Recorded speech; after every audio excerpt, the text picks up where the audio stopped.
Bonsoir à toutes et à tous, j'espère que vous allez bien.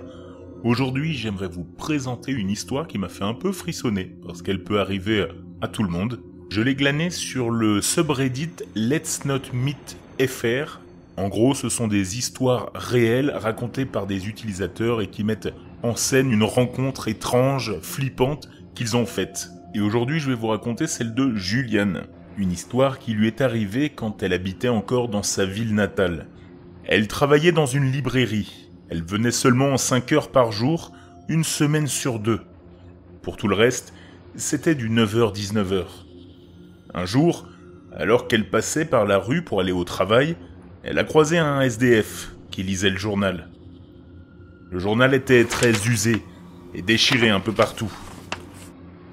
Elle lui a donné un peu d'argent en espérant qu'il achète un livre en bien meilleur état, et il lui a répondu qu'il le ferait, juste pour elle. Elle n'aurait pas fait attention à cette remarque, parce qu'elle était en retard. Mais selon elle, elle aurait pu s'en rendre compte à ce moment-là. Elle arrive au travail, elle dépose ses affaires, et elle commence à classer les documents importants. Elle sort du travail vers 14h30 pour rentrer tranquille chez elle. Elle passe par cette même rue, et surprise, il croise à nouveau le SDF qui lisait un livre. C'était pas un gros roman. Du coup, elle s'est dit que depuis le temps qu'elle lui avait donné la monnaie, il avait eu le temps de finir l'histoire. Elle lui a demandé si c'était le cas, ce à quoi il a répondu oui, en souriant, et en disant que c'était une des meilleures histoires qu'il n'avait jamais lues. Juliane précise qu'elle a un sorte de tic. C'est qu'à chaque fois que quelqu'un lui dit quelque chose, elle a besoin de vérifier si c'est vrai. Mais vraiment, tout de suite, dans l'immédiat. Alors, elle a commencé à lui poser des questions sur la trame. Et elle voyait bien qu'il avait du mal à y répondre. Il lui a dit qu'il avait du mal à lire, vu que ça faisait longtemps. Après ça, elle est rentrée chez elle, et elle a pensé à ce qu'il avait dit toute la nuit. Ce qui lui a donné une idée, malheureusement. Le lendemain, elle le recroise et l'invite à l'accompagner à la librairie, pour qu'il puisse se cultiver et savoir lire correctement. Il accepte et lui dit, mot pour mot, « Merci. Personne n'a jamais été aussi gentil avec moi. Tu es vraiment une personne formidable, Juliane. » À ce moment-là, l'autrice s'est figée. Comment savait-il son nom, alors qu'elle ne lui avait jamais donné? Elle s'est ensuite ressaisie, en se disant qu'elle avait dû le lui donner plus tôt, sans s'en rendre compte. Elle arrive à la librairie et le laisse un peu de son côté le temps qu'elle travaille. Après seulement 1 heure, une collègue l'appelle et lui dit qu'il y a un vieil homme qui la cherche. Elle va le voir et lui demande ce qu'il veut. Il lui répond qu'il a fini et qu'il sait lire correctement. Il lui propose de l'accompagner chez elle pour qu'il puisse lui lire un livre. Ce qu'elle refuse catégoriquement, tout en se disant que ça, c'était très bizarre, un peu sur ses gardes. À ce moment-là, il avait l'air d'être un peu énervé. Mais il a dit ensuite qu'il allait faire un tour dehors. Après 30 minutes, elle est allée voir ce qu'il faisait, et elle le voit sortir d'une vieille bagnole.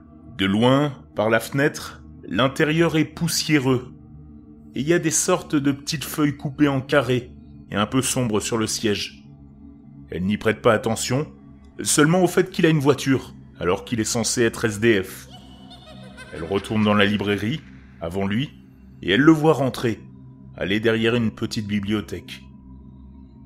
Elle ramasse des livrets et quelques documents quand elle lève les yeux et qu'elle voit le SDF avec une caméra qu'il pointe directement sur elle. Le mec était tranquillement en train de la prendre en photo. Il croise son regard et tourne la caméra pour faire semblant qu'il prend le lieu en photo.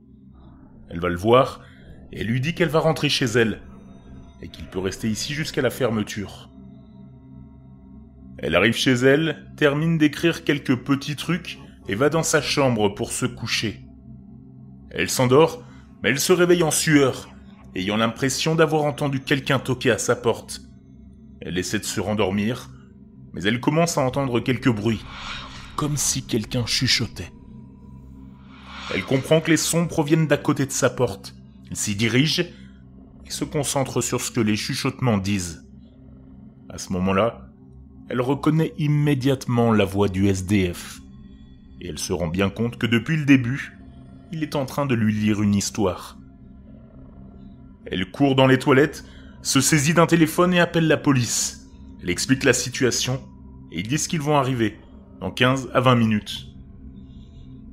Elle ressort des toilettes pour attendre dans sa chambre et c'est là qu'elle commence à entendre des bruits différents, comme si un objet en métal glissait le long de la porte. Elle dit qu'elle ne comprend pas ce que le mec fait à ce moment-là, mais elle reste debout devant la porte, jusqu'à ce que d'un coup, elle entende des grands coups sur la porte, suivis d'hurlements du mec. Il criait « Ils vécurent heureux et eurent beaucoup d'enfants » en boucle. Elle avait l'impression qu'il ne s'arrêterait jamais. Elle est partie en courant s'enfermer dans sa chambre.